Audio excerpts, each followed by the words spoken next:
মুজিবুল হক আপনি লিখেছেন, রাতের কোন সময় পর্যন্ত তারাবি পড়া যায়?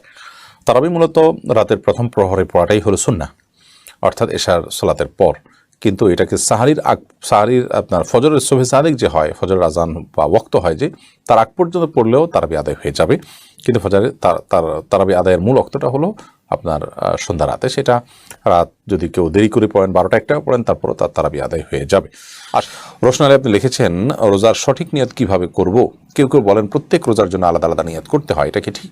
প্রত্যেক রোজার জন্য আলাদা নিয়ত করতে হবে, এটাই সঠিক। কিন্তু আলাদা নিয়ত করতে হবে মানে এই নয় যে মুখে নামাইতুয়ান পড়তে হবে, বরং প্রত্যেক দিন আপনি আগামীকাল যে রোজা রাখবেন এটার ব্যাপারে আপনার মানসিক যে ইচ্ছা আছে, আপনি যে নিজে জানেন যে আপনি আগামীকাল রোজা রাখছেন, এটি যথেষ্ট, এটার নামই নিয়ত।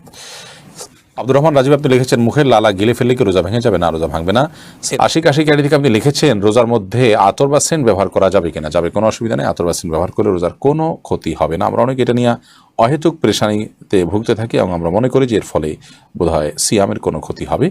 আদতে সিয়ামের কোনো ক্ষতি হবে না আতর বা সেন্ট ইত্যাদি ব্যবহার করার কারণে।